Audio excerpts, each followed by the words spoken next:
اعوذ باللہ من الشیطان الرجیم بسم اللہ الرحمن الرحیم۔ عزیزان من، آج 15 اگست 1980 ہے۔ سابقہ درس 11 جولائی کو ہوا تھا۔ 4 درسوں کا ناغہ رہا۔ آج پھر سلسلہ کلام شروع ہو رہا ہے۔ آج 15 اگست کئی اعتبار سے اہم بھی ہے اور اس کے ساتھ ہماری بڑی یادیں وابستہ ہیں، مسرت بار بھی، جگر خراش بھی ہیں۔ سب سے پہلے تو یہ کہ یہ جشن نزول قرآن کریم جسے عرف عامہ میں عید الفطر کہا جاتا ہے، اس سے ملحقہ یہ تاریخ آئی ہے۔ پرسوں بھی تھی۔ میں آپ احباب کی خدمت میں دلی ہدیہ مبارکباد پیش کرتا ہوں۔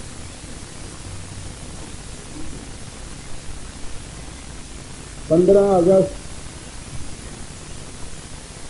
ہمارا یوم آزادی بھی ہے۔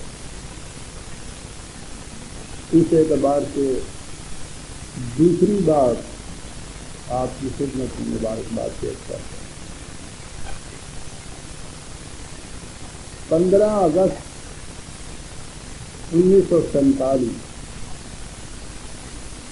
33 سال کا عرصہ ہوا۔ شمسی اور قمری کیلنڈر میں جو تھوڑا سا فرق آتا ہے، اس اعتبار سے یوں ہی 2-4 دن کا فرق ہے، ورنہ لوٹ پلٹ کر جو کہتے ہیں کہ زمانہ پھر سے کہیں آ گیا، 35 سال کے بعد وہی دن یہ آ گئے۔ 14 اگست کو پاکستان کی تشکیل یا اس کی آزادی یا ہندوستان سے اس کی علیحدگی کا اعلان ہوا تھا، اور 15 اگست ہمارا پہلا یوم آزادی تھا۔ بڑا سعادت مند دن اس اعتبار سے بھی کہ وہ رمضان المبارک کی 27ویں تھی، جسے پنجابی میں 27ویں کہتے ہیں۔ 27ویں رمضان جمعۃ الوداع، آزادی کا پہلا دن، اور اس کے بعد 18 اگست کو آزاد مملکت میں پہلی عید۔ تو آپ سمجھ سکتے ہیں کہ کیا کیفیت تھی۔ نئی نسل ہماری، انہیں تو پتہ نہیں ہے کہ اس کے ساتھ کیا چیزیں ہماری وابستہ تھی۔ جو احباب اس زمانے میں وہاں تھے، ہندوستان میں یا ہندوستان سے ادھر آئے ہوئے تھے یا وہاں موجود تھے، انہیں تو یہ بھول ہی نہیں سکتا، اور مجھے تو کسی اعتبار سے بھی یہ نہیں بھول سکتا۔ میں تو اس جنگ میں، اس کے اندر تھا، جنگ میں بھی شریک تھا، جو قتل و غارت گئی ہوئی ہے اس میں بھی محفوظ تھا، جو کچھ ہم سے ہی بعد میں آ کر بیتی ہے کراچی میں بھی یا پاکستان میں، اس میں بھی تھا۔ اس لیے میرے دل اور جگر کے یہ زخم تو منہ میں سے ہی نہیں سکتے۔ آپ کہیں گے کہ عید کی خوشیوں میں یہ داستان غم کیا چھوڑ دی، لیکن تاریخ کے جو واقعات ہیں انہیں دہراتے رہنا چاہیے، اس کی بھی ایک اہمیت ہوتی ہے۔ آزادی کے متعلق جب یہ طے پا گیا تھا کہ 14 اگست کو اس کا اعلان ہو جائے گا، تو جو اقلیت کے خطوں یا صوبوں کے مسلمان تھے، انہوں نے وہاں سے قافلہ در قافلہ پاکستان کی طرف آنا شروع کر دیا، اور پھر ہندو کی ذہنیت وہ ذہنیت جس کے اعتبار سے وہ اپنی 1000 سالہ غلامی کا انتقام مسلمانوں سے لینا چاہتا تھا اور اس کو اس کا پہلا موقع نصیب ہوا، وہ سارا راستہ جس میں سے یہ قافلے آ رہے تھے ہندوؤں اور سکھوں کا راستہ تھا، پتہ پڑا تھا، اور اس میں انہوں نے اپنی طرف سے کسی ایک کو بھی قتل کیے بغیر، لوٹے بغیر، تباہ کیے بغیر چھوڑا نہیں تھا۔ یہ کہیں بچ کے آ گیا، یہی خطے کے باتیں بچ کے آ گیا۔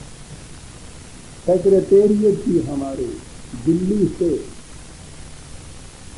اسٹاف کی جو ٹرینز آئی ہیں، معاہدے میں یہ تھا کہ ان کی حفاظت کا ذمہ ان کے اوپر تھا، ان کی ٹیریٹری کے اندر، اور وہ انہیں کی ٹیریٹری کے اندر ایک ایک فرد اس کے اندر قتل کیا گیا۔ ہمارے ریکارڈ کی ساری گاڑیاں جلا دی گئی، ہمارا سامان راستے میں ان گاڑیوں میں لوٹ لیا گیا۔ پتہ نہیں یہ آپ کا فرد گراگار اس لوحہ خانی کے لیے کس طرح زندہ بچ گیا، بہرحال آ گیا۔ تو یہ واقعات شروع اگست سے ان کی اطلاعات آنی شروع ہو گئی تھی۔ یہی کچھ کم نہ تھی کہ آخر میں ایک بم کا دھماکہ ہوا۔ پاکستان کی مملکت تو وجود میں آ گئی، لیکن عجیب اتفاق ہے، یہ تاریخ میں شاید پہلا ہی اس قسم کا واقعہ ہو کہ مملکت بن گئی اور مملکت کی حدود ابھی تک متعین نہیں ہوئی تھی۔ ٹیریٹری کے متعین کیے بغیر کسی اسٹیٹ کے وجود میں آ جانے کا شاید تاریخ میں یہ پہلا واقعہ ہے۔ یہ ہوا تھا، باؤنڈری کمیشن بیٹھا ہوا تھا جسے ریڈ فلیگ کمیشن کہتے ہیں، وہ فیصلوں پہ تو پہنچ چکا تھا، دانستہ اس نے اپنے فیصلوں کو مخفی رکھا، اعلان نہیں کیا۔ 14-15 کو میں نے عرض کیا کہ الگ وجود میں آ گئی، آزادی کا اعلان ہو گیا، 14 کو یہاں، 15 کو ہندوستان کا، یہ چیزیں طے ہو گئی، تو 16 کو انہوں نے اس کا اعلان کیا۔ کیا صورت تھی اس کی؟ اب میں پھر معذرت چاہتا ہوں کہ درمیان میں آ جاتا ہوں، لیکن تاریخ کے ایک فرد کی حیثیت سے ہی یہ میں آپ کے سامنے آؤں گا، ورنہ میں اپنے آپ کو نہیں سامنے لایا کرتا۔ مسلم لیگ کے اہم کاروبار میرے ہی مکان کے طے کرتے تھے، اسی میں یہ چیز بھی شامل تھی کہ وہ حصہ جو مغربی پاکستان میں آنے والا نہیں بلکہ ادھر بھی پاکستان میں آنے والا تھا، اس کے نقشے مرتب ہم نے کیے تھے کہ کس کس علاقے میں، بلکہ تحصیل وار قائد اعظم کے ارشاد کے مطابق نقشے مرتب کیے۔ خواجہ عبدالرحیم مرحوم یہاں ہیں، انہوں نے یہاں ساتھ لیا اور میرے ہاں وہ نقشے آخری مرتب ہوئے۔ ایک ایک تحصیل کے متعلق اس میں نشاندہی کی گئی تھی کہ کتنے وہاں آبادی میں مسلمان کتنی میجارٹی کے اندر ہیں، اور میرے سامنے آج تک وہ نقشہ میری نگاہوں کے سامنے ہے، جس میں قائد اعظم کے سامنے وہ پیش کیے تو انہوں نے خبر کینسل سے ایک نقشے کی لکیر پھینکی تھی اور کہا تھا کہ یہ ہے ہمارا پاکستان۔ کیا ہوا اس سے پہلے پھر ذرا سا ذاتی واقعہ۔ میں نئی دلی میں تھا اور میرے ساتھ اتفاق سے میری والدہ مرحومہ، میری ہمشیرہ، خاندان کے اور افراد بھی وہاں تھے۔ دلی میں قتل و غارت گری شروع ہو چکی ہوئی تھی، وہاں سے ہم لوگوں نے، کسی نے 8 میں، کسی نے 10 میں، کسی نے 12 میں، 14 سے پہلا وہاں سے ہم نے منتقل ہونا تھا۔ کراچی میں اکاموڈیشن کے متعلق کوئی گارنٹی نہیں تھی، دلی میں سوال ہی نہیں تھا کہ ان کو رکھ سکتے، ہمیں یقیناً وہاں سے چلنا تھا، کراچی آنا تھا۔ سوال یہ تھا کہ یہ افراد خاندان جو ہیں ان کے متعلق میں کیا کروں۔ اس نقشے کے مطابق اور جو معلومات تھی اس کے مطابق میں گرداسپور کے ضلع کا رہنے والا تھا، بٹالے کی تحصیل، اور اس میں اس کے پاس ایک گاؤں تھا، آج ڈیرا بابا نانک کا نام آپ نے سنا ہوگا، سکھوں کا علاقہ ہے اس کے اندر، لیکن میجارٹی تھی ہماری خاص تھی، اور بٹالے کی تحصیل میں تو بہت زیادہ میجارٹی تھی۔ پورا ضلع گرداسپور ہمارے پاکستان کے علاقے کے اندر آنا ہوا تھا، اس نقشے میں یہ چیز تھی۔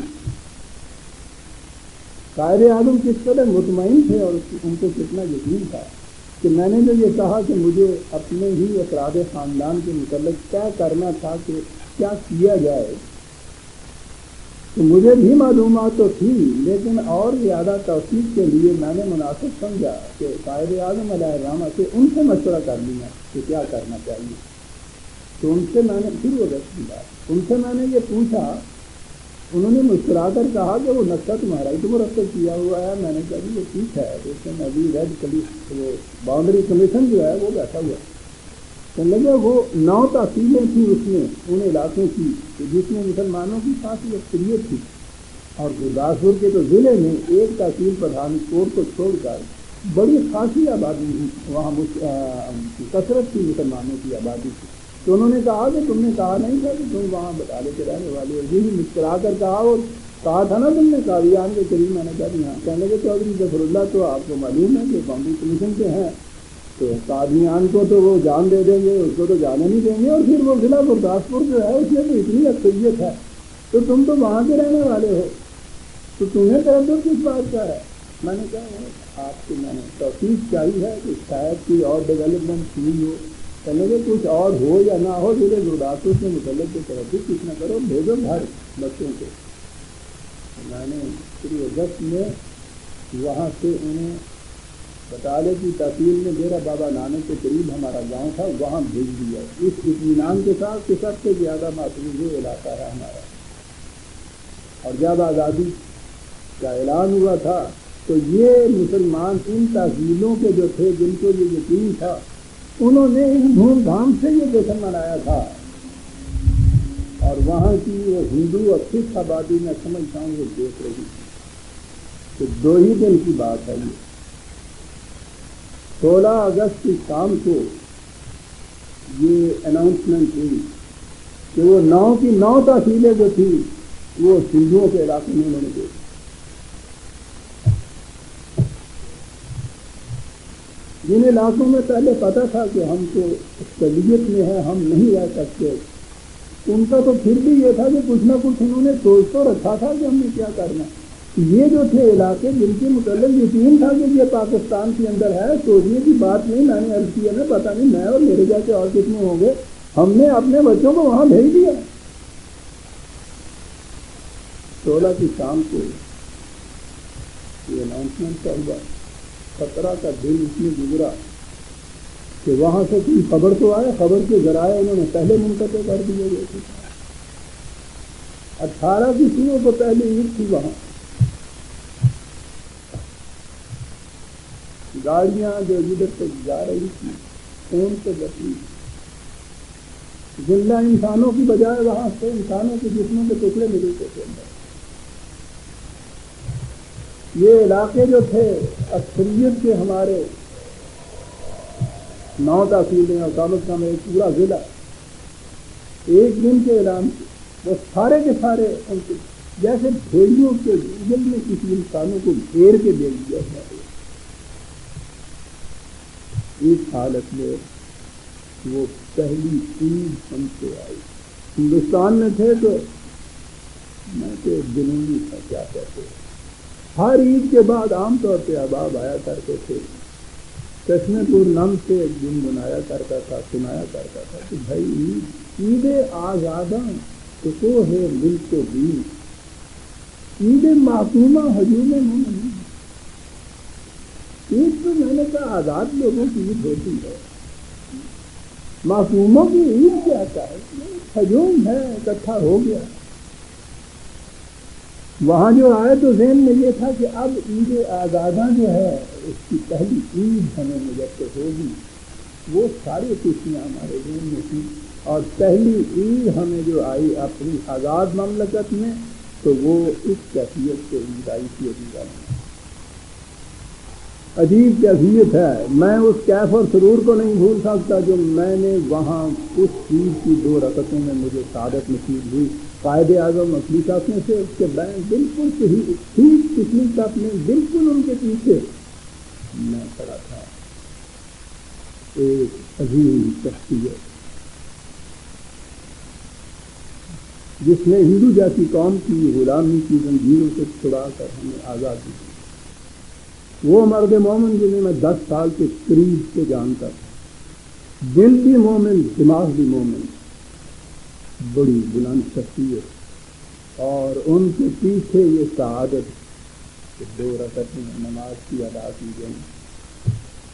اقبال نے کہا ہے جاوید نامے میں، عجیب چیز ہے، وہاں تو وہ جلال الدین اقبالی اور سید حلیم پاشا کے ذکر میں آیا ہے 2 رکعت، اس نے کہا ہے کہ بات چنی مرداں 2 رکعت طاعت، اس قسم کے انسانوں کے ساتھ اگر 2 رکعت کی نماز کی مل جائے، اطاعت کس کو کہتے ہیں؟ ورنہ آنکھ کارے کے مزدش جنت، ورنہ وہ بہاری اڑی آئی ہے جس کی جنت کا نہیں ہے، ورنہ کیا بات ہے اس بات چنی مردہ 2 رکعت طاعت، ورنہ آنکھ کارے کے مزدش جنت، ورنہ یہ وہ کام، میں نے کہا نا کہ اس کے لیے بہاری کو لفظ ہمارے یہاں سے ہی آتا ہے، ورنہ یہ وہ کام ہے کہ جس کی مزدوری جنت مل جاتی ہے۔ اطاعت تو اس قسم کے مردوں کے ساتھ 2 رکعت ادا کرنے ہیں، وہ 2 رکعتیں جو میں نے اپنی زندگی میں ادا کی ہیں اس مرد مومن کی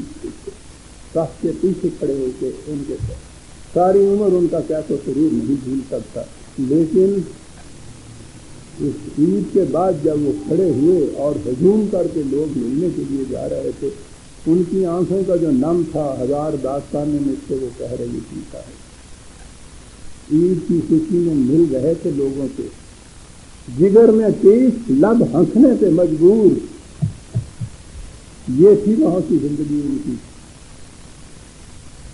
پہلی عید عزیزان مان اس طرح سے آئی تھی ہمارے پاس،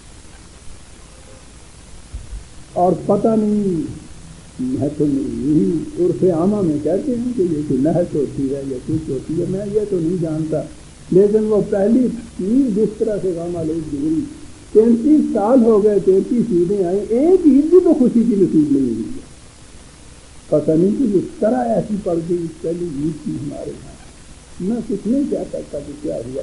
عید آزاد شکو ہے ملک کو بھی، وہ ایک شاعر کا مصرع ہی ہے، وہ اس لیے کہ وہ نہیں، اس نے سچ کہا تھا، اس نے عید آزادہ کہا تھا، آزادی میں مملکت کی نقشے کے اوپر لکیر کھینچنے سے تو حاصل نہیں ہو جاتی، آزادی اور چیز ہوتی ہے، ملک کا آزاد ہو جانا اور چیز ہوتا ہے، انسانوں کا آزاد ہونا اور چیز نہیں نصیب ہو سکتی۔ اس کے باوجود آپ جانتے ہیں کہ میں تو ان میں سے بھی کہا کرتا ہوں کہ ملت کے ساتھ رابطہ استوار رکھ، پیوستہ رہ شجر سے امید بہار رکھ، ہجوم مومنی سے ہی بہرحال، امت کے افراد تو ہیں جیسے ہم ہیں، باقی بھی اسی قسم کے ہیں، ہمیں کون سے لال لگے ہوئے، اس لیے امت کے ساتھ ایک قومی شعار کی حیثیت سے ہی ہماری عیدیں، ہماری نمازیں اور کچھ نہیں، لیکن 33 سال میں ایک عید بھی عید آزادوں جسے کہا جاتا ہے وہ نصیب نہ ہوئی، اور میرے لیے تو اور بھی دکھ کی بات ہو جاتی ہے۔ یہاں جب بھی کوئی بات ناسازگار سی، نامساعد سی گزرتی ہے تو ہمارا نئی نسل کا نوجوان طبقہ تعلیم یافتہ جو ہے وہ آتا ہے اور وہ کہتا ہے کہ بالآخر ہم نے پاکستان بنا کے دیا کیا ہے، حاصل کیا ہوا ہمیں، روز روز کا خطرہ، خود ہندوستان ہی کا خطرہ آپ دیکھیے تو صحیح، ہمارے سر کے اوپر ڈیموکریسی سول لگی ہوئی ہے، وہاں رہنے سے یہ خطرہ تو نہ ہوتا، وہاں رہتے تو کم از کم ہماری حفاظت مشترکہ ہوتی، ہندو حفاظت کرتا، یعنی یہ چیزیں ان کے دلوں میں ابھرتی ہیں کہ ہم نے کیا حاصل کیا، اور بے باک جو ہے وہ تو پھر اس کے بعد کہتے ہیں کہ وہ قائد اعظم جو تھا وہ یہ سب کچھ کر کے آپ کو چلا گیا، ہم ایک مصیبت میں پھنسا گیا، یہ سب کچھ۔ میں اس نوجوان طبقے کو معذور سمجھتا ہوں، ہندو کے ساتھ ان کو واسطہ نہیں پڑا، ہم نے انہیں بتایا نہیں کہ ہندو کیا ہے، ہم نے تاریخ ہی اپنی مرتب نہیں، انہیں پتہ ہی نہیں ہے کہ ہندو کیا ہے۔ چاہیے تو یہ تھا کہ یہ بلند سطح کے اوپر حکومت کی طرف سے 33 سال میں ایک مستند تاریخ لکھی جاتی، تاریخ پاکستان کی، ہندوستان میں مسلمان کی کیفیت کی، اس آزادی کی اہمیت کی، قائد اعظم کے احسانات کی ایک تاریخ مستند دیتے، ہم نے یہ کچھ نہیں کیا، تو نوجوان تو سچا اسے پتہ ہی نہیں ہے۔ جو چیزیں اس بڑے پیمانے پہ ہونی چاہیے عزیزان من، میں بڑا ایک چھوٹی سی چیز سے میں اپنے چھوٹے سے پیمانے پر یہ چیزیں کرتا رہتا ہوں۔ جب بھی کچھ ایسا ہوا میں نے اپنے نوجوان طبقے کو بتایا کہ ہندو کیا ہے اور کیا کرنا چاہتا ہے، مضمون لکھے، پمفلٹ بھی شائع کیے۔ اس وقت جو خطرات منڈلا رہے ہیں ان کے پیش نظر پھر میں نے محسوس کیا اپنی اسی فریضے کی ادائیگی کے طور پر اب پھر میں نے یہ ایک پمفلٹ شائع کیا ہے ادارت اسلام کی طرف سے، ہندو کیا ہے اور اس کے اذان کیا ہے اور وہ کیا کرنا چاہتا ہے۔ اس دفعہ اس کو میں نے کچھ زیادہ بھرپور کر دیا ہے، آپ کوشش کیجیے کہ اس سے زیادہ عام کریں۔ کم از کم یہ تو معلوم ہو کہ جہاں ہزار تکلیفیں سہیں، ہزار مشکلات سہیں، ہزار نامساعد حالات سہیں، بہرحال ہندو کی غلامی سے بہرحال یہ بہتر ہے یہ چیز۔ یہ وہ شخص کہہ رہا ہے جس نے اپنی زندگی کا آدھا حصہ ہندوؤں کے ساتھ گزارا، ہندوؤں کے اندر گزارا، ملازمت میں ان کے ساتھ رہ کے گزارا، وہاں سے تقسیم کے تمام جتنی بھی یہ خون کی بستیاں تھیں ان کو تیر کے گزارا، ابتدا پاکستان کو دیکھا، تاریخ کے اوپر نگاہ رہی کیا کچھ ہمارے ساتھ یہ کر رہا ہے۔ بہرحال یہ پمفلٹ بہرحال ہم سال سے بڑا اچھا ہوا یہ چھپ گیا ہے۔ میں چاہتا تھا کہ یہ 15 تاریخ اچھا ہو جائے، یہ اس سال کی یوم آزادی پر یہی چیز ہے جو ادارے کی طرف سے آپ حضرات کی خدمت میں پیش کی جائے۔ اور عجیب بات ہے کہ درس قرآن کریم کا سلسلہ جو ہم نے پچھلے 11 جولائی کو جہاں تک ہم پہنچے تھے، اب جو میں نے آج ہی صبح دیکھا کہ کہاں تک ہم پہنچے تھے تو عجیب چیز وہاں سامنے آئی۔ آپ کو یاد ہے کہ اس میں نے کہا یہ تھا کہ قرآن کریم نے کہا یہ ہے کہ کوئی انسان تو کسی دوسرے انسان کا مالک ہو نہیں سکتا، البتہ حیوان وہ ہیں جن کا مالک انسان ہو جاتا ہے۔ تو جن انسانوں کا مالک کوئی دوسرا انسان ہو جائے وہ کہتا ہے کہ وہ جو ہے وہ انسانیت کی سطح پہ نہیں ہوتے، حیوانیت کی سطح پر ہوتے، اور وہ جو ان کا مالک کے معنی صاحب اقتدار، کنٹرولنگ اتھارٹی جس کی اس کے اوپر ہو جائے، ان کی جو اتھارٹی اس کے اوپر ہو جائے تو انہوں نے کہا کہ پھر ان کی سطح حیوانوں کی ہوتی ہے، ان کی زندگی حیوانوں کی ہوتی ہے، لہا مالکون۔ میں نے کہا تھا کہ قرآن کریم میں یہاں آیا ہے مالکون، اور جہنم کے دروغے کا قرآن نے نام مالک قرار دیا۔ جہاں مالک کھڑا ہو دروازے پہ اس کے اندر والے سارے تو جہنم میں ہوتے ہیں۔ غلامی یہ ہے عزیزان ایمان کہ کوئی انسان دوسرے انسان کا محکوم ہے، سوال ہی نہیں ہے کہ وہ کون انسان ہے کس کا محکوم ہے۔ کوئی انسان دوسرے انسان کا محکوم ہو تو قرآن کریم کے وہ محکومی ہے۔ آزادی یہ ہے کہ ما کان لبشر ان یؤتی اللہ الکتاب والحکم والنبوۃ ثم یقول للناس کونوا عبادا لی من دون اللہ ولکن کونوا ربانیین۔ کسی انسان کو اس کا حق حاصل نہیں، خواہ اس کو قانون سازی کے اختیارات ہوں، خواہ ایگزیکٹو انتظامیہ کے اختیارات ہوں، وہ نبی بھی کیوں نہ ہو اس کو بھی اس کا حق حاصل نہیں کہ کسی دوسرے انسان سے کہے کہ تم میرے محکوم بن جاؤ۔ اسے کہنا چاہیے یہ کہ صرف خدا آؤ ہم سب مل کے خدا کے محکوم بنے۔ اور معصومیت یہ بات قرآن ایبسٹریکٹ یا نظری طور پہ نہیں چھوڑی اس نے کہ ہم یہ کہہ دیں کہ ہاں صاحب ایاک نعبد ہم نے قرآن میں دوہرا لیا اور ہم تیرے ہی محکوم ہیں، اور اس کے بعد سمجھ لیا کہ ہم تیرے ہی محکوم ہیں۔ پسند نہیں، یہ عملی چیز ہے۔ کہا خدا کی محکومی بما کنتم تدرسون الکتاب، اس کی کتاب کی عملی تعمیل کا نام خدا کی محکومی ہے۔ اور یہی اسلام اور کفر میں خط امتیاز، وَمَن لَّمْ يَحْكُم بِمَا أَنزَلَ اللَّهُ فَأُولَٰئِكَ هُمُ الْمُفْلِحُونَ۔ اور پہلی جو میں نے آیت تلاوت کی ہے وہ 3/78 ہے۔ 68 یہ 5/44 ہے کہ کفر اور اسلام کے اندر فرق بڑا نکھرا ہوا ہے. جو بھی خدا کی کتاب کے مطابق فیصلے نہیں کرتے ہیں انہیں کافر کہا جاتا ہے.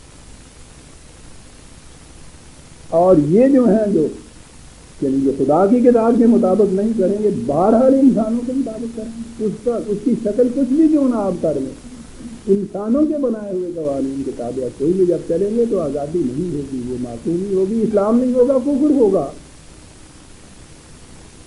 اور انہی کے متعلق قرآن نے کہا ہے کہ جب دوسرے انسان کے مالک بنتے ہیں تو حیوانات کی شکل اختیار ہو جاتی ہے انسانوں کو. ذللناہا, پہلی چیز تو یہ ہے کہ ان کو ذلیل کیا جاتا ہے.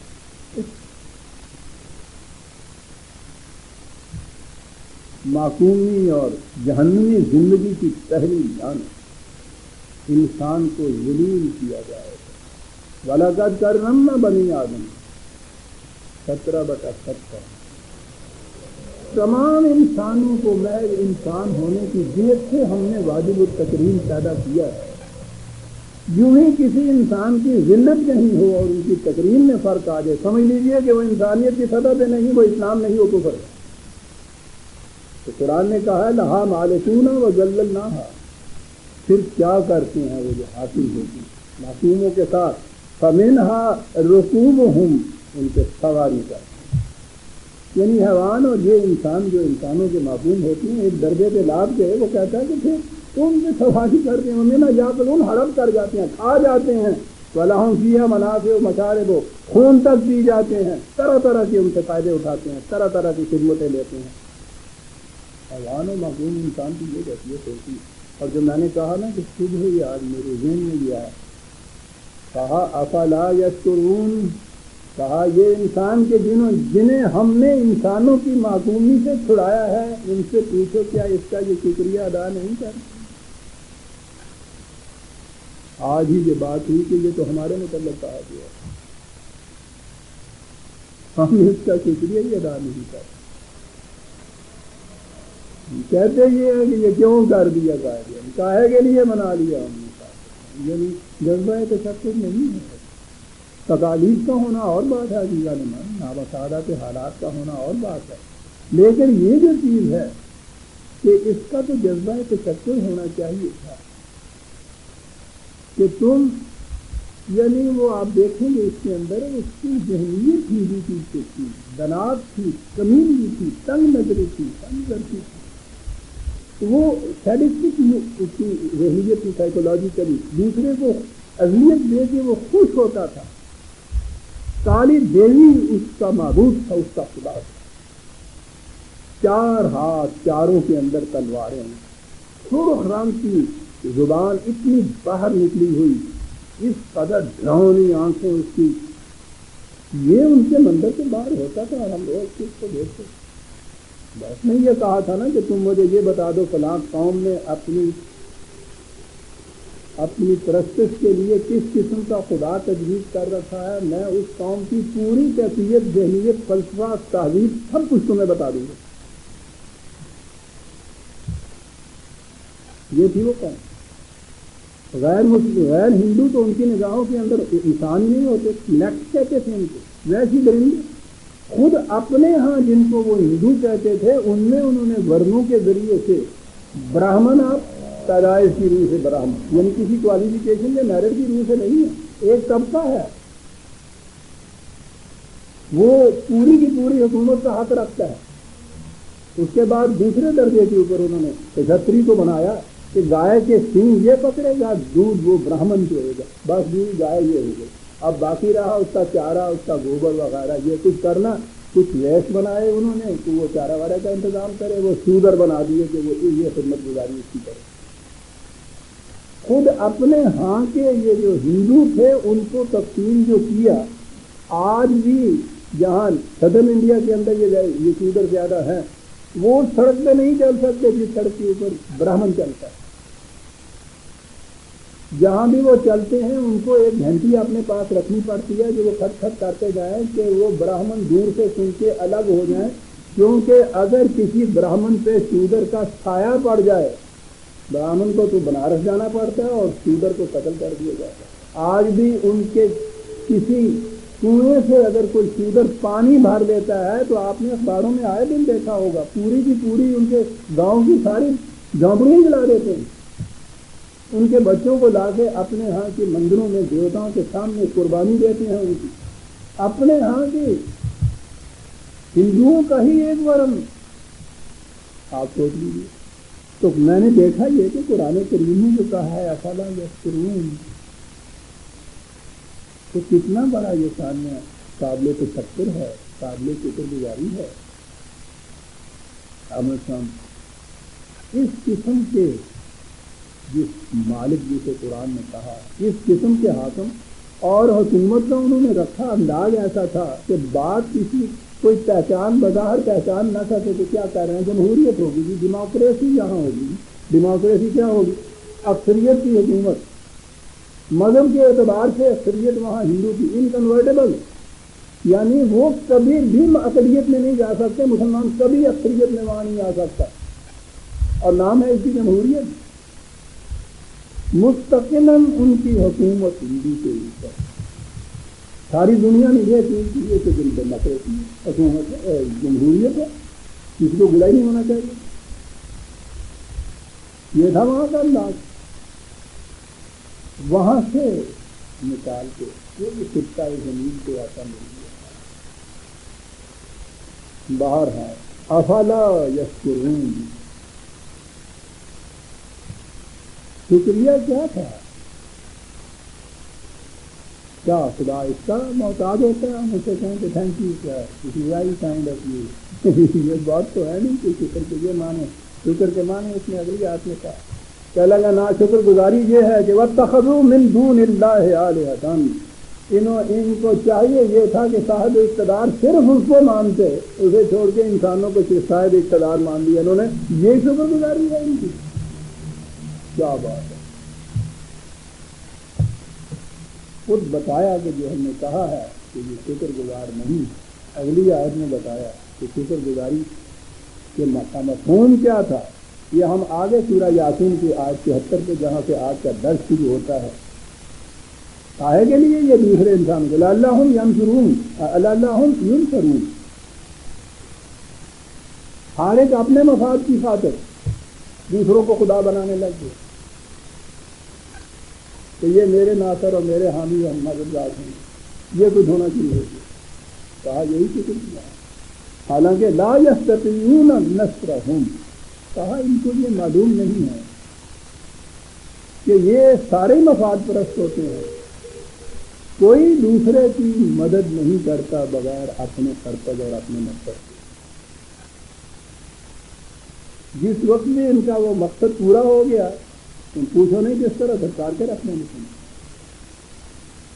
کہا یہ بھی، اور تم سمجھتے ہو کہ ان کا جتھا بڑا مضبوط ہے، ان کا لاؤ لشکر بھی ہے، یہ سارے کے سارے وَهُمْ لَهُمْ جُنْدٌ مُحْضَرُونَ، یہ ان کے لاؤ لشکر، ان کی پارٹیاں، یہ ساری جتنی بھی ہیں، ان سب کو تم دیکھو گے کہ ہمارے قانون مقاصد کے عمل کی زنجیروں میں جکڑے ہوئے عدالت میں، خدا کی عدالت میں یہ حاضر کیے جائیں گے۔ یہ سارے اقتدار کس طرح سے ہو سکتے؟ کہا ان کی تو یہ کیفیت ہے، آپ نبی اکرم صلی اللہ علیہ وسلم کے مطابق کہ فَلَا يَحْزُنْكَ قَوْلُهُمْ إِنَّا نَعْلَمُ مَا يُسِرُّونَ وَمَا يُعْلِنُونَ۔ آپ کو یاد ہے میں نے مختلف آیات کے حوالے دیے تھے جس میں کہا تھا نبی اکرم صلی اللہ علیہ وسلم ایک طبیب مشفق کی طرح، ان کی کیفیت یہ تھی کہ مریض ضد کرتا ہے، علاج نہیں کرتا، دوائی نہیں کھاتا، پرہیز نہیں کر رہا، اپنے آپ کو جوخوں میں ڈال رہا ہے، آہستہ آہستہ موت کی طرف چلا جا رہا ہے، یہ اپنی انتہائی کوشش کر رہے ہیں، وہ یہ کچھ نہیں کرتا۔ قرآن نے یہ کہا ہے کہ تم اپنی، یہ تو اپنے ہاتھوں مرے گا، تم ان کے غم میں اپنی جان بھلا دو گے۔ تو تمہارا فریضہ تو یہ تھا کہ تمہیں صحیح تشخیص کر دیتے، علاج تجویز کر دیتے، دوائیوں کا پتہ بتا دیتے، اس کے بعد تمہارا فریضہ یہ نہیں ہے کہ تم انڈر کلوروفارم دوائی بھی ان کو خود آگے دیا کرو، کرایا کرو، یہ ان کے اپنے بس کی۔ زندہ رہنا چاہتے ہیں تو علاج سارا ہم نے بتا دیا کریں، نہیں رہنا چاہتے مرتے ہیں مرے، تمہارا یہ فریضہ تو نہیں ہے۔ تو تم اپنی جان کیوں کھلاتے ہو اس قسم کے بیماروں، اس قسم کے ضدی مریضوں کی خاطر؟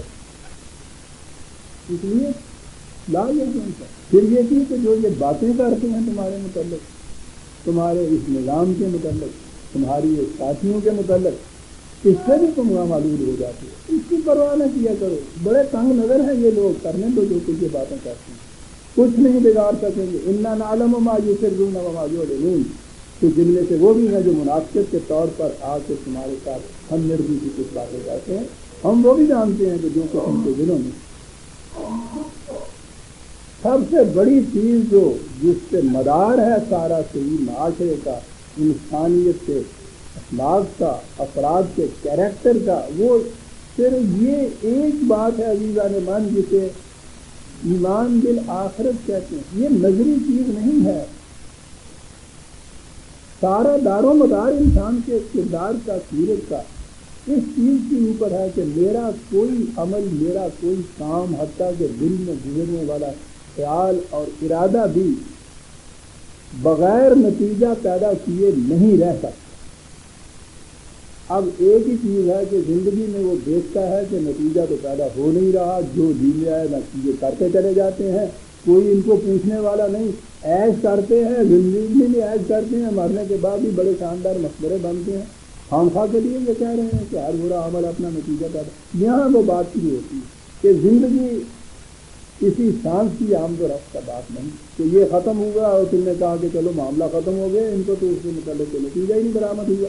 زندگی ختم نہیں ہوگا، زندگی آگے چلتی ہے، جو کچھ یہاں کیا ہوا ہوتا ہے اس کو ساتھ لے کر آگے چلتی ہے۔ پورے قرآن کے الفاظ ہیں اور میں دہرایا کرتا ہوں کہ جو کچھ تم کہتے ہو میرا، وہ تو رہ جاتا ہے یہاں، یہ جو میں ہے تمہاری، یہ آگے چلتی ہے۔ اور یہی ہے وہ جو خدا کے قانون مکافات کے مطابق جزا اور سزا کے الفاظ ہم بولتے ہیں، یعنی ان کے ہر عمل اور ہر خیال کا بھی جو نتیجہ پیدا ہوتا ہے وہ اس کو اپنے ساتھ لیے ہوئے میں اس کی آگے چلتی ہے۔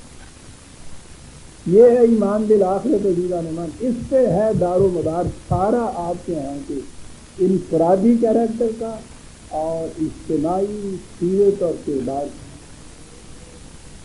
یہ ایمان نہیں ہے، کوئی اور طریقہ نہیں ہے انسانوں کے اندر اصلاح پیدا کرنے کا، جو جینے آئے کر کے دیکھ لیجیے، خالی قانون کی روح سے۔ یوں ہی آپ جیسے حیوانوں کی سطح کے اندر آپ بھیڑ بکریوں کو ایک طرف لے جاتے ہیں ڈنڈے کے زور سے، اسی طرح سے قانون کی روح سے آپ لے جا سکتے ہیں۔ تیسری لیفٹ کے لیے سپاہی کھڑا کرنا پڑتا ہے، ایسے ہی ہے جیسے بکری کو دوسرے کے کھیت میں بھیجنے سے اس کے لیے ایک چرواہے کی ضرورت ہوتی ہے، ساتھ بکری کے اندر تو آپ کوئی تغیر نہیں پیدا کرتا۔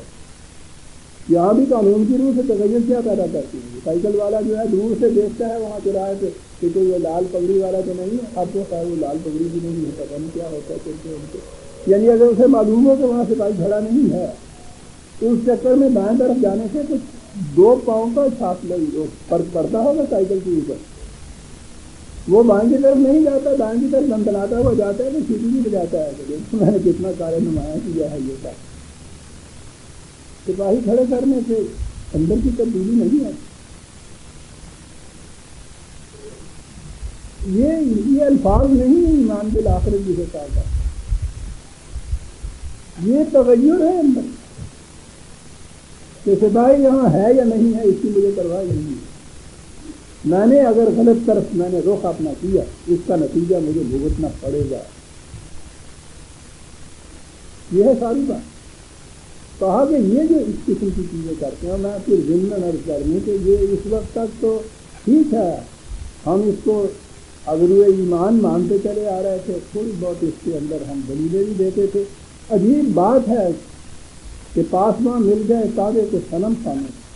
میں دیکھ رہا ہوں کہ یورپ اور امریکہ کے جو فلاسفر ہیں وہ اب اس چیز سے آ رہے ہیں کہ زندگی اسی دنیا کی زندگی نہیں ہے۔ آپ حیران ہوں گے، مستقل تصنیفات ان کی آ رہی ہیں یہ ثابت کرنے کے لیے کہ انسان کی زندگی آگے ہے، امارٹیلٹی جسے کہتے ہیں، حیات جاوید وہاں کی۔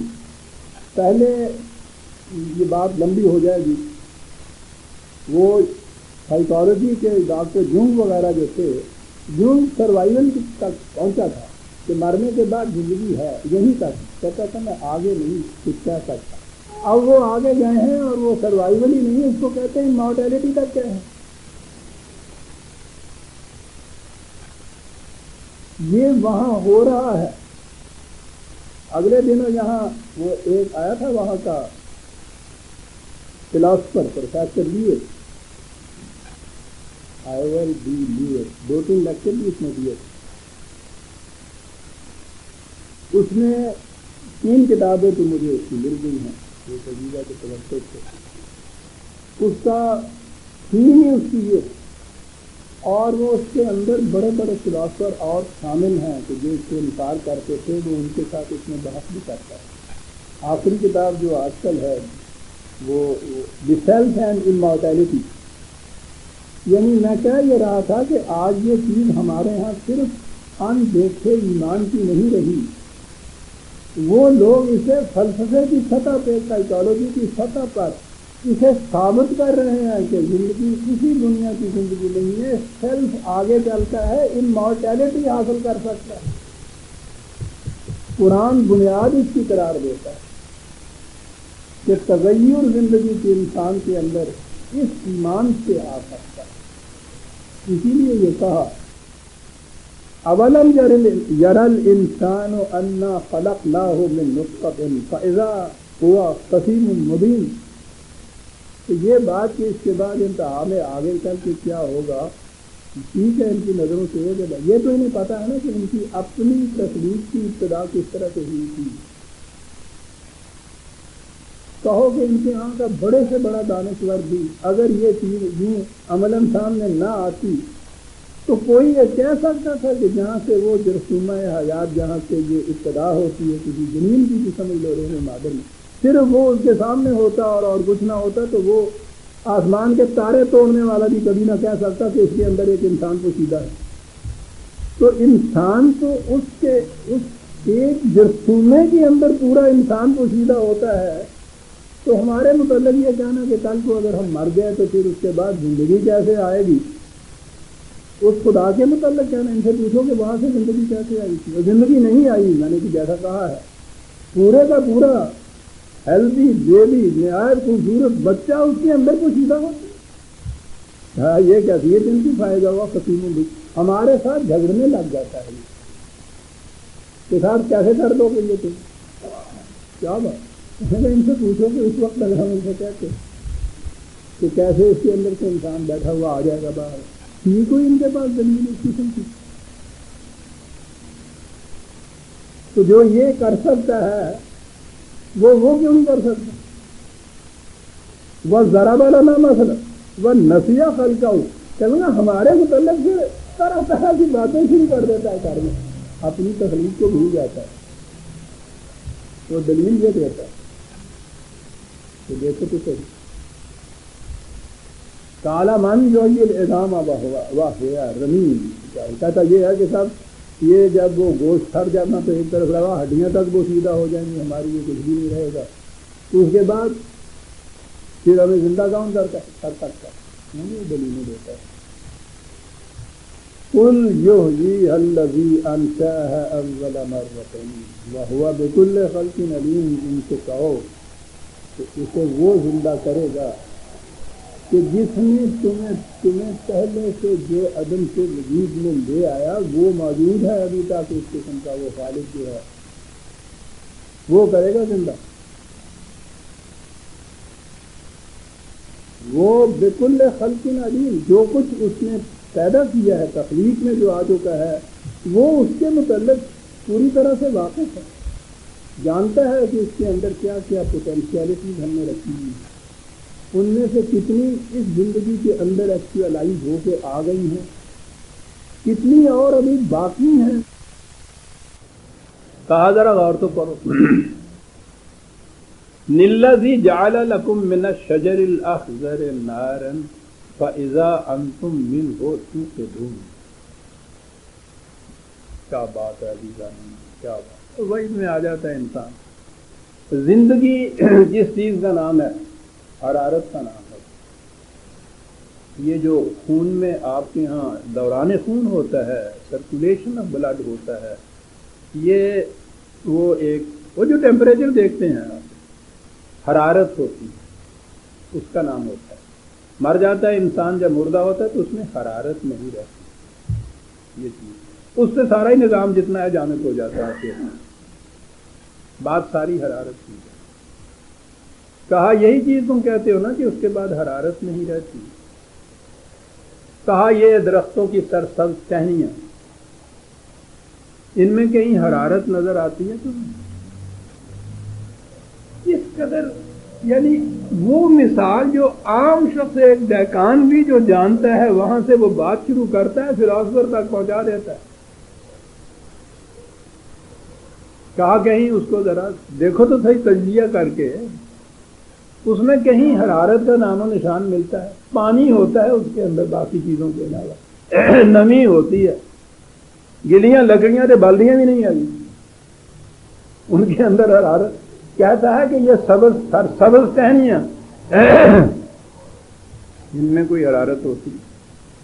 کہتا ہے وہی ٹہنی جب سوکھ جاتی ہے تو ہم کہیں باہر سے لا کے اس کے اندر حرارت داخل کر دیتے ہیں، پوری کی پوری شعلہ ہوتی ہے۔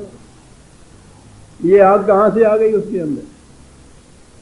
اسی سبز ٹہنی کے اندر ایک تغیر ہوا ہے نا، کہ پورا پانی اس کا حرارت بن جاتا ہے، آگ بن جاتا ہے، شعلہ بن جاتا ہے۔ بڑی خوبصورت چیز ہے وہ، اتفاق سے غالب اپنے تغزل کے انداز میں بات کر جاتا ہے۔ اقبال کا انداز تو سب سیاحانہ ہوتا ہے۔ کیا بات، گر نگاہ گرم فرماتی رہی تعلیم ضبط،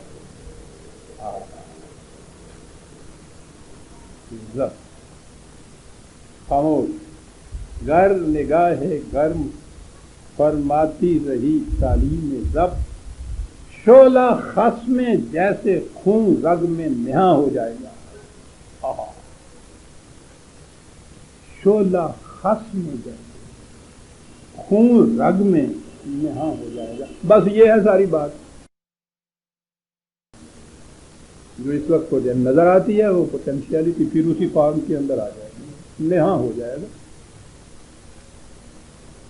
تو سبز ٹہنی کے پانی کو جو شعلے میں تبدیل کر سکتا ہے، تمہیں جس جسم کے اندر کچھ حرارت نظر نہیں آتی، حرارت چھپی ہوئی ہوتی ہے، کہا وہی یہ پیدا کرے گا۔ اَوَلَيْسَ الَّذِي خَلَقَ السَّمَاوَاتِ وَالْأَرْضَ بِقَادِرٍ عَلَىٰ أَن يَخْلُقَ مِثْلَهُمْ۔ پھر آگے ان سے کہو کہ تم مانتے ہو کہ ارض و سماوات جو تخلیق ہوئی ہے، کوئی وقت ایسا تھا کہ یہ بالکل معدوم تھی، نہیں تھی، نان ایگزسٹنٹ تھی، یہ ایگزسٹ ہی نہیں کرتی۔ تو کہو کہ کوئی ذہن تمہارا یہ کر کہہ سکتا ہے کہ کوئی چیز جو ایگزسٹ نہ کرتی ہو وہ وجود میں آ جائے بغیر کسی پہلے مسالے؟ تمہارا سارا فلسفہ یہاں ختم ہو جاتا ہے، تمہاری سائنس ختم ہو جاتی ہے جہاں۔ اس مقام تک خلق جو ہے وہ تو ہے مختلف عناصر میں تبدیلیاں پیدا کرنا، مختلف ایلیمنٹس میں تبدیلیاں پیدا کرنا، کہا وہاں تک تو تم جاتے ہو۔ اس مقام پہ جہاں پہنچ جاتے ہو اور اس سے پیچھے جب تم دیکھتے ہو کہ یہ جو جہاں سے پہل ہوئی ہے وہ کہاں سے آ گیا، مجھے ختم ہو جاتا تمہارا فلسفہ۔ تو پھر جھگڑتے کس بات پہ ہو؟ وہاں پہنچ کے تو خود تم بے زبان ہو جاتے ہو، خاموش ہو جاتے ہو، اعتراف کر لیتے ہو، سارے سائنٹسٹ اعتراف کرتے ہیں کہ اس مقام پہ پہنچنے کے بعد ہم آگے کچھ نہیں کہہ سکتے، وہاں سے ہم چلتے ہیں۔ خرد مندوں سے کیا پوچھوں کہ میری ابتدا کیا ہے، کہ میں اس فکر میں رہتا ہوں میری انتہا کیا ہے۔ فکر یہ ہونا چاہیے کہ کیا جس نے ارض و سما جیسی کائنات جو ہے وہ عدم سے وجود میں لے آیا، زیادہ سے زیادہ تم یہ کہو گے نا کہ یہ معدوم ہو گئی، یہ نان بینگ ہو گیا، اس میں وہ چیز رہی نہیں، کہیں گے جب کچھ نہ تھا تو اتنا کچھ بن گیا۔ فرض کرو جیسا تم کہتے ہو کہ یہ نہیں رہی، مثلہم، تو اس کی مثل بنا دینا ہمارے لیے مشکل بھی ہے۔ بلا وہو الخلاق العلیم، خلاق جہاں کہا ایسی چیزیں کر دینے والا کہ جو تمہارے ذہن میں نہ آ سکیں، اس قسم کی تخلیق پیدا کرنے والا، اور علیم وہی چیز کہ وہ علم کے سہارے یہ سب کچھ کرتا جاتا ہے۔ انما امرہ اذا اراد شیئا ان یقول لہ کن فیکون، وہ اس کا پلان جو ہے، اس پلان کی کیفیت یہ ہے کہ جب وہ کسی چیز کے متعلق طے کر لیتا ہے، اس کے بعد اس کو پھر ضرورت نہیں ہوتی کمہار کی طرح وہ دیکھے کہ میرے پاس وہ مٹی کا توڑا ہے یا چاک یا ہے یا نہیں، وہ ان چیزوں کو عدم سے وجود میں لے آتا ہے۔ جب وہ عالم امر سے یہ عالم خلق میں آ جاتی ہیں، پھر تمہاری سائنس وہاں سے شروع ہوتی ہے۔ تو یہاں سے شروع ہوتی ہے، وہاں جب آخر میں جا کے تم موت پہ آتے ہو تو وہاں تمہاری سائنس ختم ہو جاتی ہے۔ سیدھی بات ہے، ابتدا میں بھی ختم ہوتی ہے نا، یہاں پہنچ کے بھی تمہاری سائنس ختم ہو جاتی ہے، انسان نہیں ختم ہوتا۔ ساری نعم عزیزان من دین کی یہ جو ایمان ہے اس پر، اور یہی ایمان کہیں نظر نہیں، بڑے زور سے کہتے یہ تیرے مومن و کافر تمام زناری، نہ دائر میں نہ حرم میں خود ہی کی دے رہا ہے، کہیں نظر نہیں آتی۔ غیر مسلموں سے بہرحال کیا چیز آئے گی، وہاں تو ہے نہیں۔ ہم جو اس کا یعنی روز اپنے اس ایمان کو دہراتے رہتے ہیں، ذرا دیکھیے تو صحیح، اپنے دوسروں کو کیا دیکھنا، اپنے ہی سینے میں ذرا جھانک کے دیکھیے، ہے ایمان اس بات پہ۔ فسبحان الذی بیدہ ملکوت کل شیء والیہ ترجعون، یہ جو تم تصور کرتے ہو کہ نہیں جب یہ مر گیا اور اس کے بعد وہ اس کو پیدا نہیں کر سکتا، مثل نہیں کرنے گا، وہ تمہارے ان ناقص تصورات سے بہت ماورا ہے، بہت اونچا ہے، بہت بلند ہے۔ اس کے بیدہ ملکوت کل شیء، ہر شے کا اقتدار ہے، اس کے ہاتھ میں ہے، تو اس کا اقتدار انفائنائٹ ہے، اس کا تم تصور بھی نہیں کر سکتے کہ وہ کتنا ہے۔ فَإِلَيْهِ تُرْجَعُونَ، اس کے قانون کی طرف ہر شے چلی جا رہی ہے، رجوع کرتی چلی جا رہی ہے، اور یہ کچھ اس کے قانون کے مطابق ہو جائے۔ زندگی کے بعد کی زندگی، مقافات عمل کا ظہور وہاں، ہر شے، ہر ارادے کا نتیجہ وہاں چلا ہے۔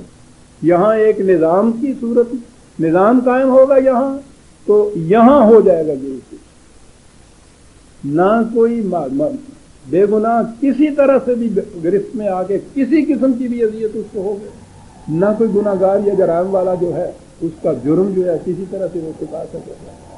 نظام قائم ہوگا خدا کا، اسی دنیا کے اندر خدا کی بادشاہت جسے کہا جاتا ہے، تو یہاں ہوگا، افراد کی صورت ہوگی، اور اگر یہاں یہ نظام نہ ہوگا آگے چلو گے زندگی ختم نہیں ہے، زندگی جوئے روان رواں خواہد بھی، یہ تو ایک بہنے والی ندی ہے، اسے تو بہے چلے جانا ہے۔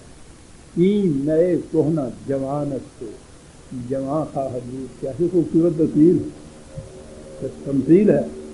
یہ شراب جتنی پرانی ہوگی اتنی تیز ہوگی، آگے بڑھ کے تو زندگی اور زیادہ تیز ہو جاتی ہے۔ سورہ یاسین ختم ہو گئی آج۔